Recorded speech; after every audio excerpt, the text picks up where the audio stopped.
Howdy Ags, welcome to ALED 481. Today we were talking about a topic that is not only super close to my heart and my research agenda, but is so imperative for us to know moving forward. And let me tell you why. Let's talk a little bit about why do we care about followership? Well, one, if we think about the definition of leadership, right? It's a process whereby a leader influences followers towards organizational change. Holy moly, right? You can't be a leader without understanding the follower. In the current movement of leadership theory that we're in, even though it's still very leader myopic, we have started to recognize we've got to take into account that follower. Even more important, and I think this is something that a lot of people don't realize about followership, is the impact that followers have on organizations. Followers do 98% of the work. I'm going to repeat that for the people in the back. 98% of the work, y'all. So if you have ineffective followers, if you have followers that are burnt out, if you have followers that are just not digging the vibe, they're not going to be productive and your organization is going to suffer. If you don't, as a leader, take time to understand your followers, you don't know how to lead them correctly, right? So going back to situational leadership theory, and the basis of that theory, and this is the Hersey and Blanchard situational leadership model, is the first thing you do as a leader is you gauge your followers' competence level and commitment level. And based on the follower, you then change your leadership style to help them grow in whatever way they need to grow. I could also put transformational leadership up there, right? Because what is the point of transformational leadership? It is to move your followers into being more effective followers and eventual leaders. You're transforming them, right? Followership matters. Did I already say this? Sorry, I have started and stopped this lecture like 3 times, and now I can't remember what I've said for which one. If I haven't said it, I'm going to say it now. We're one of the first organizations, like universities in the United States, to offer a whole class on followership. We need this. We need to talk more about this because you can't have leadership without followership. I won't make you watch this video, but it's the dancing guide. You remember that one? Depending on who you had for ALED 202, you may have seen this already. I don't want to use the same videos over and over, but I love this video because it talks about leadership movements, social movements don't happen without followers. So let's spin this in our world, right? Social media influencers don't happen without followers. Followers are key. They are the linchpin. And so we need to talk more about them. So looking at this is not published anywhere. This is a model that my bestie and I put together when we were in grad school. I think maybe it's in a conference proceeding, but we had to come up with our own leadership model. This is one of our assignments. And so we talked about leadership being like a 3-legged stool. If you've ever sat on a 3-legged stool, they're relatively sturdy unless, right, your legs aren't exactly the same length. And then it becomes problematic. So we said, in order to have stability in leadership, you've got to account for the leader, which is knowing yourself, right? You've spent your whole entire college career in ALED looking at who you are as a leader. That was the whole point of ALED 301. That's all of the assessments that we have you guys take. All of that stuff is to figure out who you are as a leader and who do you want to be. So you've got to focus on that because that's part of it. You have to understand what that end goal is. If you're a leader or a follower and you don't know the point, the WIFM, as I love to say, what's in it for me? Where are we going? What's this vision? How are we going to get there? If there's no goal in mind, you will flounder. And we've got to have that goal, and we've got to understand the follower, how important they are to the process, that they're not just the worker bees, they are the process. And why is this important? Well, the rate of change, right? ALED 440. You talked about change. Right? The rate of change is just increasing. Just when I didn't think it could get any crazier, life happens and the world happens, and the demands of industry's changing. You know, we had COVID. Good Lord, that threw the whole world into a disrepair. And now we are figuring out what to do post COVID, back to work mandates, all sorts of things that are happening in industry. And that change, all of those demands, it can make our stool wobbly if we're not paying attention to the leader, the goal, and the follower. And then societal pressure, right? We are a different society now than we were 2 years ago, than we were 4 years ago, than we were 6 years ago. Just society changes, expectations change. We've got to figure out, how do we focus on the things that we can control, which is not societal pressure, which is not change, which is not the demands of industry, right? That's out of our purview. But what we can focus on is our own stool. We can focus on developing ourselves as leaders, developing ourselves as followers, and figuring out what those goals are, short-term, long-term. So I really, again, I like visualization. I love that this was something that Jill and I came up with as we were trying to navigate our leadership scholarship journey. So when we talk about leaders and followers, I love sports. I know you guys have probably picked that up throughout these lectures. But one of my, again, I'm an 80s baby. In the 90s, I grew up in North Texas, and so I was a Cowboys fan, right, by default, but it was a great time to be a Cowboys fan in the 90s, right, because that's when we actually, advanced in the playoffs. God bless them. So I loved Daryl Johnston.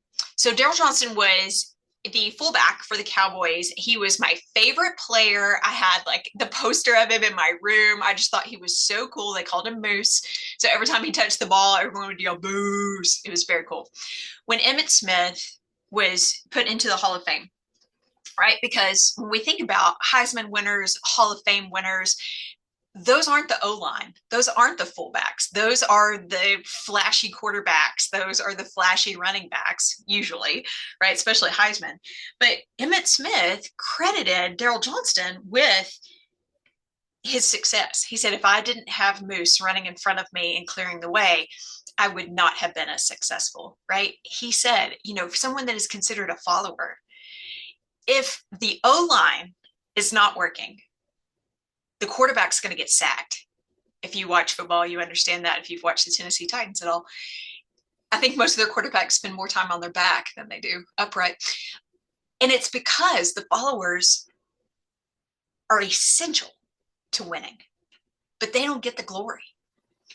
So leaders really need to help them understand their role in the organization, how they can be better, and how we can celebrate them. So lots of different followership models, okay? More and more are coming every day. I'm actually working on one myself, developing it. It's going to be called Strong Followership. You get it? It's nice, right? But out of all of the ones that we know today that are kind of the big ones, Kelly, Ira Shaliff, Barbara Kellerman, those are kind of the three OGs. My favorite is Robert Kelly. So Robert Kelly in 1992, which I know to you guys, it seems forever ago. In the world of academic research, that wasn't that long ago. He said in a Harvard Business Review article, he wrote, man, we need to rethink followership. We need to actually have discussion and discourse about the importance of followership. And that was revolutionary in our world of leadership because, followership's an F word. And followership is not sexy, y'all. We want sexy. Being a leader is sexy. Being a follower is not. But Robert Kelly said, no, we need to rethink that. We need to look at that a different way. Okay, I thought you might find this funny. This is me in 1992. Isn't that a terrible perm? Look at those glasses. My mother should be shot for perming my bangs. Anyway, that was me in 1992. I was a whole 12 years old. Yay, junior high. All right, so Robert Kelly says there are two dimensions: thinking and behavior when it comes to diagnosing where a follower is. So on thinking, he says it's either critical thinking or uncritical thinking. Okay, it's a continuum type situation. So, critical thinkers, being mindful of the effects of people's behavior on achieving organizational goals. So, are you looking at what is the impact of my words? What are the impacts of my actions? How do I engage with the organization? Am I trying to actively help them be better? Do I have, as if we're thinking about ourselves as followers, do I have an internal locus of control? To me, depending on who you had for ALED 340, you may not have talked about the 9 traits of effective leaders. I love, trait theory is trait theory, right? We know that it gives us part of the answer, but it's part of the recipe, but it doesn't help us cook when we're talking about leadership. But the 9 traits of effective leaders, I really like. It came from a book, Lucia and Achua, and they said that locus of control is one of the traits that effective leaders have. So locus of control is, do I take responsibility for my actions, or do I push them off on somebody else? For instance, and this is legitimately happened this morning, I did not set my alarm correctly. I don't know what happened when I put it on my phone. I did 5:30 p.m. instead of 5:30 a.m. So when my four-legged alarm clock decided to wake me up, God bless her, I rolled over, grabbed my phone, and realized it was already 6:30. I had slept an hour past. Now, I know you guys are like, so what? It's 6:30. Okay, I'm old. It takes me a while to get ready. It takes me a while to get to work, but I had an 8 o'clock appointment. So I was like, oh crap, like I'm in trouble. And so as I'm driving, I'm having to make some decisions, right? And I was like 5 minutes late for this appointment. So when I got there, I had the choice, right? Do I say my alarm didn't go off, or do I say I didn't set my alarm correctly? If I have an internal locus of control, I say, I'm so sorry, I did not set my alarm correctly. I take responsibility for those actions. I don't blame a phone. The phone didn't do it. But if you have an external locus of control, you blame the phone. Hey, my phone didn't go off. I'm so sorry. Okay. Was it really the phone's fault? So I know that's kind of a silly example, literally one that happened today, but think about it. When things go sideways, do you accept responsibility, or do you look for someone else to blame? Do you blame the system? Do you blame, like if you're trying to turn in something on Canvas, right? It's 11:59 p.m. You hit submit. Well, your internet decides to blip, so it doesn't get submitted until 12:02, and it's late, right? Who do you blame? If you have an internal locus of control, if you believe that you are the steam driving your own train, you say, yep, that's on me. If not, you blame it on Canvas. Okay. If you think that other people, other systems, inanimate or animate, so I think that's really important when it comes to critical thinking, especially in followership. Critical thinkers, high critical thinkers as followers, offer constructive criticism, creativity, and innovation. I tell students all the time, when you are working your first, second, third job, whatever, this is at any time, and there's an issue you need to talk to your leader about.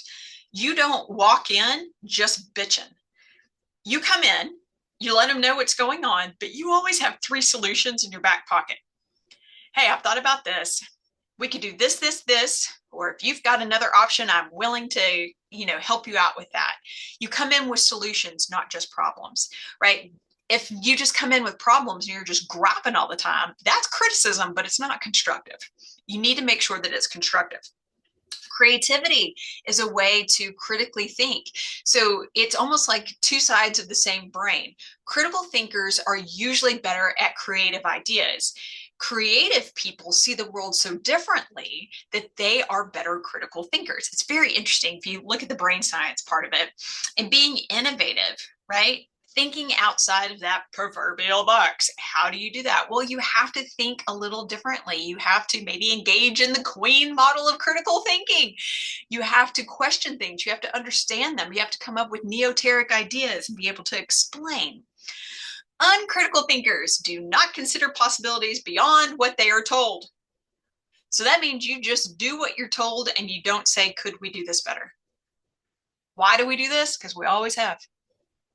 Does that make it right? No, it just is, right? Uncritical thinkers don't take that next step. They are those external locus of control. They're blaming their phones. They're blaming Canvas. They're blaming everything else but themselves, right? Well, it's the process. It's this, it's that. It's because I had 7 meetings. Well, okay. They do not contribute to the cultivation of the organization. So that just means they do their job and nothing more. They don't make the place better.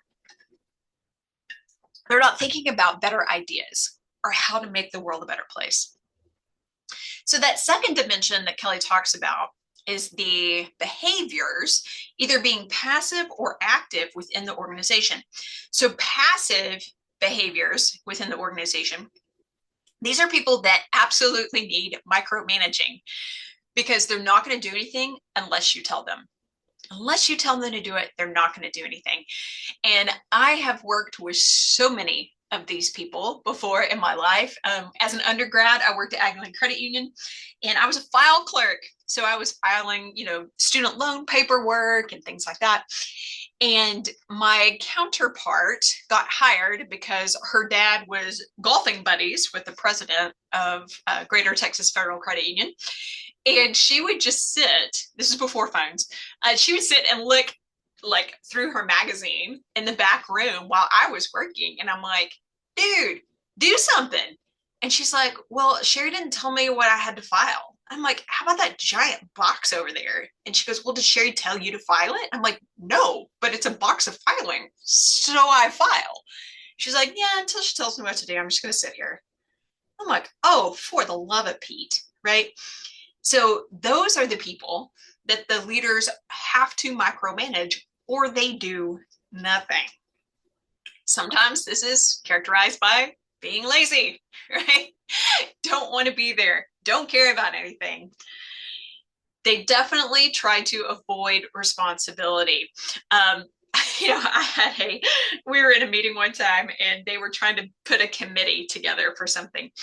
And it was something that no one in the room cared about except for the leader. So all the followers were like, this is stupid. We hate this, right? We're being very passive, very uncritical thinkers. And they were trying to sign people up for this committee. And so they were like, who would like to volunteer to be on the committee?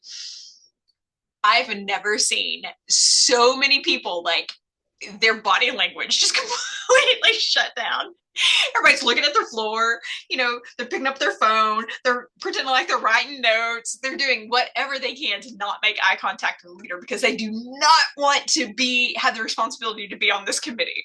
And I was like, oh my gosh, we are all being passive followers right now. Active followers, again, are going to do the exact opposite, right? They're going to participate fully in the organization. So they're going to read all the emails that come out, fully read all the emails. They're going to see what everyone else is doing. They're going to talk to people. They're going to build community. They're going to want to advance the organization to make it better. They usually go above and beyond my job description. It's so interesting. I've been both of these people, right? Sometimes in the same day, I've been both of these people. But I have many times, a leader asked me to do something and it is not in my job description, right? That is above and beyond what is in my job description.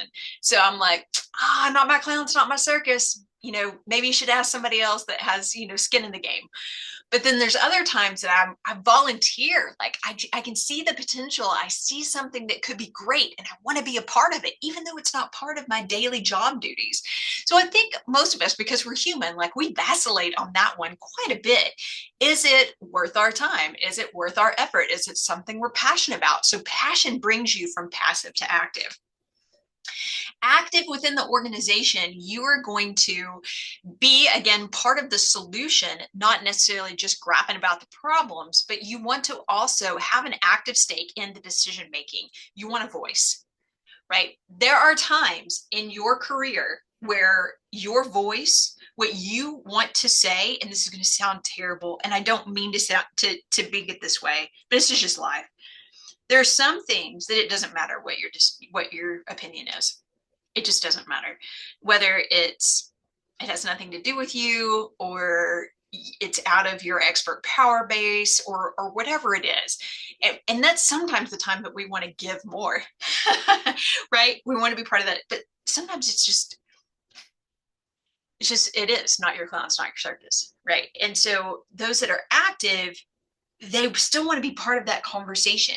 So they figure out ways to be part of the conversation, to ways to help with the decision making, to help behind the scenes, maybe not get all of that glory. So when Kelly put this model together, and he has a whole book that kind of breaks down this a little bit further. It's a good one. It's a classic. So when you have that and you put all of these together, like most of the models and theories, right? He puts it in a box. So we've got more boxes. This is going to look like the situational leadership model. This is going to look like Blake and Mouton. All right. And we'll talk about that in a second, maybe some correlations there. But on that axis to the left there, you see critical and uncritical thinking. Then underneath, you've got passive and active. So let's talk about what these are. So he has 5 different types of followers. When you're writing your final paper, this is what I'm looking for right here. I'm looking for you to diagnose those followers within the organization. So this is very, very important. This is key. So passive followers, those are uncritical thinkers, and they are passive within the organization. So they're not doing much and they're not thinking about much. What does that actually look like? That looks like people that come in, they do the job that they're told to do, sometimes multiple times a day, they're having to be told. They clock out at the end of the day, and they're done. I go in, I do my work, I leave. I go in, I do the minimum amount that's required of me, and I peace out. I'll do whatever the leader asks. I'm not going to question it. I'm just going to do it. Go scrub the toilet. Cool. Whatever. I'll just get it done. Kind of a terrible way to live. Sometimes I also think it may be a little freeing to not care. I don't know. Maybe that's just an existential crisis I'm having right now. But I think it's interesting. But there are lots of people within an organization that fall into this passive role. I also, because we're in the college bag, right? I also think about animals when I think about this too. So Kelly sometimes changes the words, like effective is sometimes star follower. So I don't feel bad changing the words a little bit because it helps me remember. But I think passive followers are like sheep. So if you guys know anything about sheep, sheep are dumb. They are dumb animals. They will literally follow each other off of a cliff. If there is too much food and not enough distractions, like a big rock or something to have them move that food around a little bit slower, they will eat themselves to death. Sheep are dumb. There's a reason why God chose to talk about us being sheep and he being a shepherd, is because we need someone, right? Because we're just kind of dumb animals wandering around. And so that's kind of what these followers are, is they will do whatever the leader asks them to do, and they're not critically thinking. These are the people that get taken advantage of sometimes when there are unethical behaviors going on. Doesn't that make sense? Right? If you're just doing whatever the leader asks you to do, blindly following, not critically thinking, not really caring about how this is going to affect other people, you could be led down a really dark path. So it's really important, if you find yourself in this passive role, that you're kind of thinking a step ahead, saying, am I doing something illegal? Am I doing something immoral? What's going on? Okay. Then you have the conformists. Still uncritical thinkers. They're not going to be coming up with new solutions. They're not going to be trying to figure out how to move the organization forward. But they're really committed. They're committed either to the organization or the leader. They'll do whatever the leader asks them to do, but they're doing it with excitement this time instead of, all right, whatever. These conformist followers could also be led down a pretty dark path, a little bit easier than the passive followers, because they actually do care about the leader. There's some sort of a connection there, so they're more likely to follow them. I think about conformist followers as puppy dogs, right? You have a puppy dog and they just want you to love them. They just want you to hug them, right? You have to be very clear with them because they are uncritical thinkers, right? This is, if you've ever potty trained a dog, you've got to be very clear. This is sit, this is lay down, this is roll over, this is what you do when you want to go outside to potty. So the leader still has to have a lot of control, but they just want to please you. They just want to give you hugs and kisses and please you. And that's what the conformist follower is. They just want to do whatever it takes, whatever the leader tells them to do in order to maintain that relationship with the leader or maintain the relationship with the organization. That makes sense. So let's go top left here, alienated. This is the follower who has been burned, right? They are over it.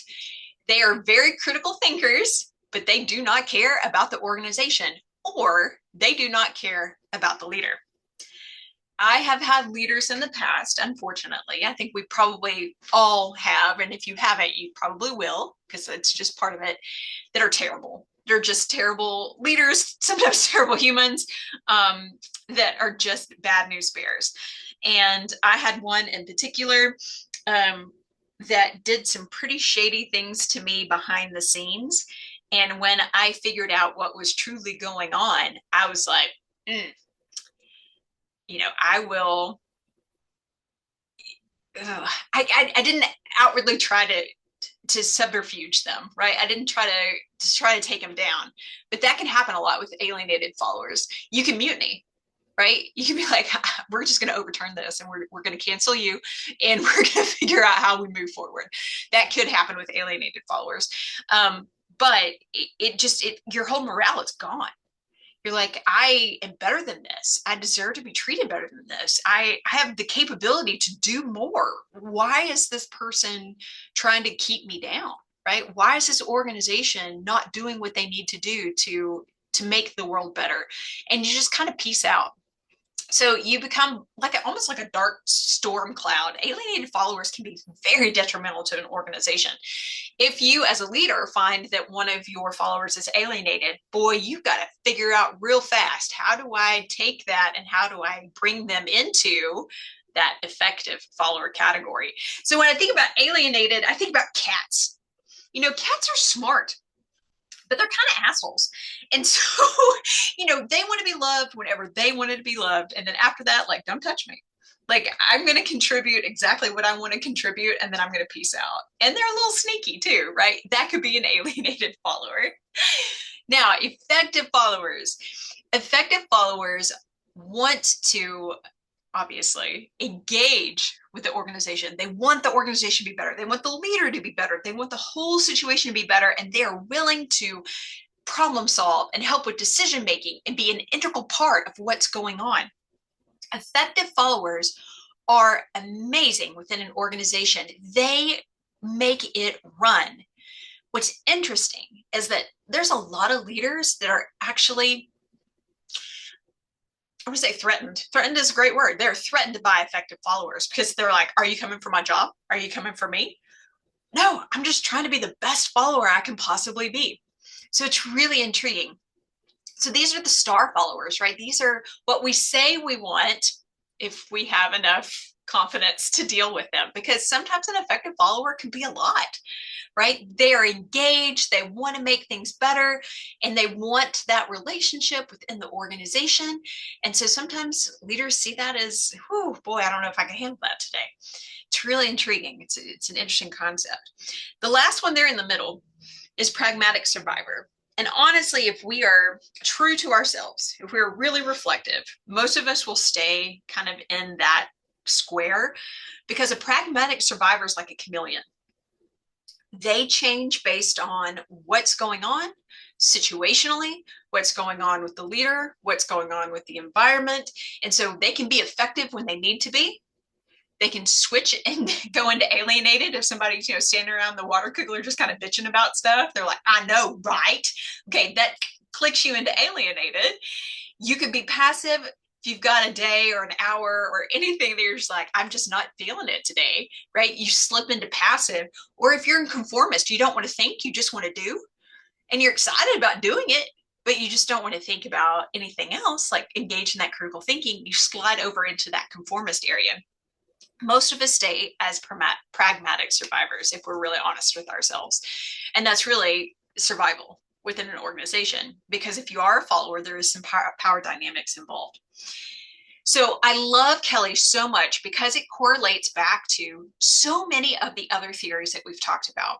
There's been some really neat studies that have actually correlated Kelly with situational leadership, Hershey and Blanchard. There's ones that have said, all right, if you diagnose your follower based on Kelly, these are the Blake and Mouton leadership grid type behaviors you use with those different followers. And that one makes the most sense to me because it's 5 on 5, right? Situational leadership model is 4, so it'd be 4 on 5, but this is 5 on 5. So if you've got a pragmatic survivor, you can be a middle of the road type leader. If you've got an effective leader, then or effective follower, then you are going to be delegating. If you've got a passive, you've got to be authority compliant. So it's so cool to me that you can kind of flip Blake and Mouton around and put it on Kelly and say, all right, if I'm diagnosing my follower at this is how I lead. So it's a different way to look at situational leadership, which is so very cool. It also helps you because you are sometimes both a leader and a follower. Most of us will stay in middle management, right? We're going to be kind of that essential cog in the wheel, but that's where we're going to stay for most of our careers. We're not going to be president and CEO of a Fortune 500 company. You know, we may be a vice president, but even presidents, if it's a CEO of a Fortune 500 company, they've got to, you know, answer to their board and their stockholders and their stakeholders. So really, we've got to understand leadership and followership at all times because we are playing both of those roles sometimes. And that's what makes this so awesomely complicated, if that makes sense. So when you are doing your paper for this class, talk to your inside information person and say, where do most of these people sit when it comes to followers, right? Obviously, the effective followers are going to be the ones that are rising within the organization, but do they want effective followers, or do they just want someone to come in, get the job done, shut their mouth, and do whatever, right? Maybe they need a conformist follower. Maybe they want those puppy dogs, right? Obviously, nobody wants an alienated follower, but maybe there is a group of people that are alienated. Maybe they're in that LMX out group, right? That's where alienated followers hang out. So how can that organization help them? So not only in the followership section do you need to think about this, but also at the end, when I ask you to say, how can this organization get better? This may be something that they can do. They can train their leaders on followership. They can train their leaders on leader behavior, and that way they can interact with their followers better and move them to effective followers if that's what the organization wants, right? So there's so many applications to followership. I've told you guys a million times, you know, now that it's one of my favorite things. I don't think we spend enough time on it. Those that had taken the followership class, I'm so glad you had the opportunity to do that. It is just absolutely imperative to know this to be successful as leaders. So I know this has gone on way too long. You guys are awesome. Can't wait to see your application of this as we move forward. So I'm going to stop share. I'm going to end this. Thank you guys.